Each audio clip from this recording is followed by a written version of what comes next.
प्रदेश सरकार जो है पूरी तरह से एक्सपोज हो चुकी है। कल यहाँ पर जय संविधान जय श्री राम के नारे लग रहे थे। एक तरफ जय श्री राम, दूसरी तरफ जय संविधान। देश धर्म से और सरकारों से नहीं, देश संविधान से चलेगा। हम बहुजन लोग हैं, हम लड़कर जितने विश्वास रखते हैं, चापलूसी करके और धार्मिक नारे लगाकर नहीं करना चाहते। लेकिन सबसे बड़ी बात यह है कि वो लोग एक ही बार प्रदर्शन किए थे, उनको चयनित कर दिया गया, उनको नियुक्ति पत्र दे दिया गया। हम लोग पिछड़े दलित पिछले से संघर्ष करते आए हैं, हमारे पूर्वज संघर्ष किए हैं, हम संघर्ष कर रहे हैं और हमारे आने वाली पीढ़ियां भी संघर्ष करेंगे। ये सदियों से हम लोगों को जो दबाते आए हैं, अपना कपड़ा दिलवाते थे, अपना घर का काम करवाते थे, यहाँ तक कि शौचालय साफ करवाते थे। आज भी आगे मटका और पीछे झाड़ू बांधना चाहते हैं। बिल्कुल चाहते हैं। अगर जो ऐसा नहीं होता तो हम लोग 4 सालों से न्याय से वंचित नहीं होते।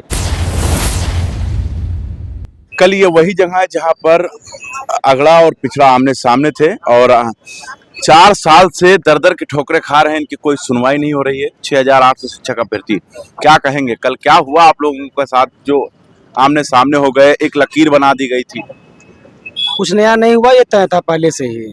जब आप कोई काम गलत करेंगे तो थोड़ा समय जरूर लगेगा, उजागर जरूर होगा। उत्तर प्रदेश सरकार जो है पूरी तरह से एक्सपोज हो चुकी है और 70,000 शिक्षक भर्ती घोटाला जो हम लोग सालों से चिल्लाते आ रहे हैं कि घोटाला हुआ है, घोटाला हुआ है, लेकिन आज तक कोई कार्रवाई नहीं हुई। लेकिन सरकारों से ऊपर कुछ कोई बैठा हुआ है, माननीय कोर्ट ने बताया कि नहीं, गड़बड़ियां हुई है और देश धर्म से और सरकारों से नहीं, देश संविधान से चलेगा। किसी की मनमानी नहीं चलेगी, चाहे वो अधिकारी हो, चाहे वो मंत्री हो, चाहे मुख्यमंत्री क्यों ना हो। आपको पता होना चाहिए कि कई राज्य सरकारों में मुख्यमंत्री घोटाला किए, वो भी जेल गए हैं। तो ये प्रदेश बहुत दूर नहीं है, लेकिन हम लोग संविधान की लड़ाई करते रहे। कल यहाँ पर जय संविधान जय श्री राम के नारे लग रहे थे। एक तरफ जय श्री राम, दूसरी तरफ जय संविधान। जिनको लगता है कि उनको नौकरी श्री राम ने दिलाई है, वो जय श्री राम नारे लगा रहे थे। हमें लगता है कि हमारी जो जीत हुई है वो संविधान की वजह से हुई है, बाबा साहब की वजह से हुई है, हमारे अधिकारों की वजह से हुई है।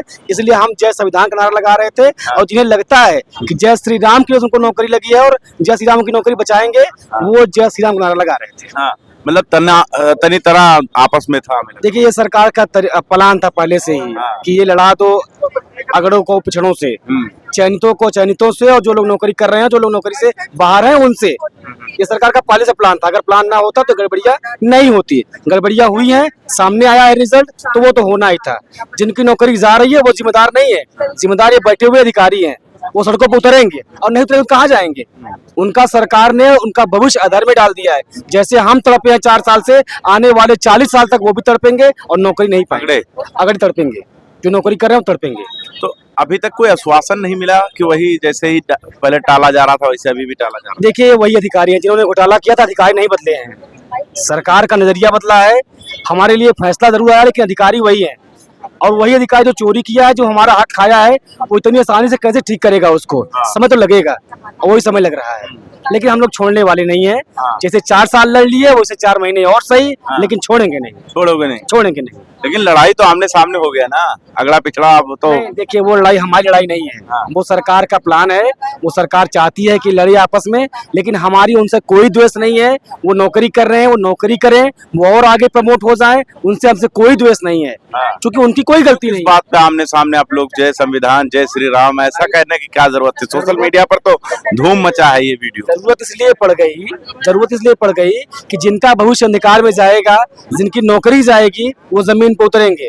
जैसे 4 साल से हम उतरे हैं, वैसे अगले 4 साल तक वो सड़कों पर रहेंगे। लेकिन सबसे बड़ी बात यह है कि वो लोग एक ही बार प्रदर्शन किए थे, उनको चयनित कर दिया गया, उनको नियुक्ति पत्र दे दिया गया, और आप लोग 4 साल से भटक रहे हैं। क्यों? आपके साथ क्या है?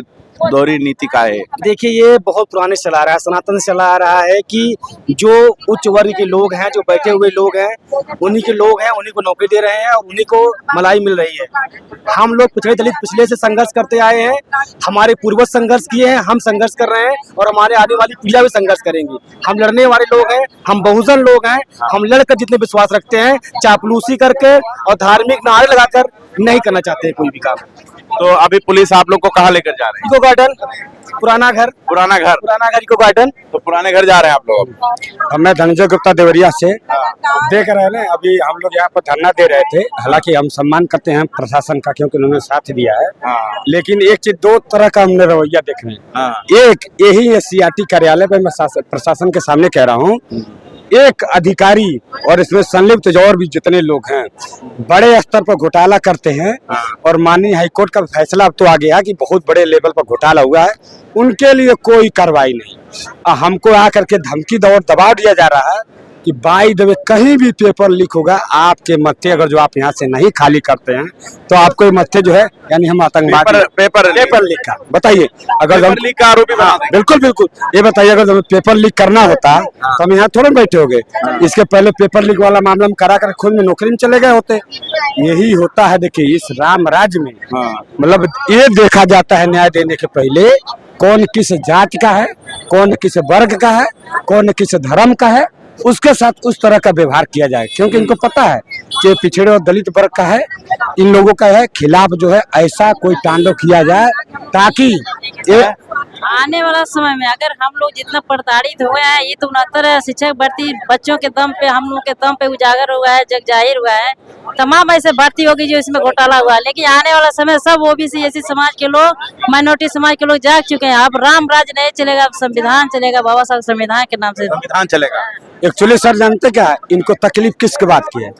ये सदियों से हम लोगों को जो दबाते आए हैं, अपना कपड़ा दिलवाते थे, अपना घर का काम करवाते थे, यहाँ तक कि शौचालय साफ करवाते थे, वही चाहते हैं हाँ, फिर उस समय भी उसके बावजूद भी हमेशा जो है सिर्फ खाने तक के हमारे वर्ग के लोग आज भी आगे मटका और पीछे झाड़ू बांधना चाहते हैं। बिल्कुल चाहते हैं। अगर जो ऐसा नहीं होता तो हम लोग 4 सालों से न्याय से वंचित नहीं होते। यही तो इनको तकलीफ है। नहीं तो एक सामान्य वर्ग का बड़ा ऑफिसर चिल्ला चिल्ला क्या कैमरा कहते थे, ये जो भी करना हो कर लो, एक भी सीट हम नहीं लेंगे। ठीक है, देखिए आप दूसरे साइड पे देख लीजिए, जो 69,608 शिक्षक अभ्यर्थी थे जो यहाँ पर प्रदर्शन कर रहे थे, उनको पुलिस धीरे धीरे अब लेकर जा रही इको गार्डन के लिए, क्योंकि 4 साल इन लोगों ने इको गार्डन में ही प्रदर्शन किया था और वहीं पर ये लोग धरना दे रहे थे, और आज फिर इन्हें वही पुराने जगह लेके जाया जा रहा है। आप वही जगह फिर से आपको भेजा जा रहा है जहां आपने 4 साल संघर्ष किया, इको गार्डन। वही संघर्ष के बाद ही ये हाई कोर्ट का आदेश आया है, सरकार झुकने पे मजबूर है। बेसिकली आज जान रहे हैं कि यूपी पुलिस का पेपर है, वो संवेदनशील मामला है, बगल में ही सेंटर है, आपको पता होगा। इस वजह से हम लोग स्वयं ही प्रशासन को कोऑपरेट कर रहे हैं, प्रशासन हमारा मदद करे। कल जय श्री राम एक तरफ संविधान की जय, दोनों तरफ से नारेबाजी चल रही थी। कल मंडल वर्सेस कमंडल था और वो हमेशा रहेगा। आज अगर लड़ाई लड़नी है तो इन सब चीज़ों को हम लोग झेल के लड़ेंगे। ऐसी कोई नई बात नहीं है, हमेशा मंडल वर्सेस कमंडल हमेशा रहा है। मंडल कभी कमंडल कभी मंडल पे हावी नहीं हो तो पाया। ये लड़ाई अभी जारी रहे। हाँ, ऐसा जारी है। ठीक है, तो देखिए 6,800 शिक्षक अभ्यर्थी जो हैं वो अभी भी सड़कों पर हैं। हालांकि पेपर के वजह से ये लोग यहाँ से निकलकर इको गार्डन जा रहे हैं, क्योंकि ये सेंटर है। अब नहीं चाहते कि यहाँ पर कोई ऐसा कोई मामला आए सामने जिसकी वजह से सारे आरोप पिछड़े वर्ग के माथे पर फोड़ दिया जाए। बने रहे हमारे साथ, देखते रहें 24 तक न्यूज।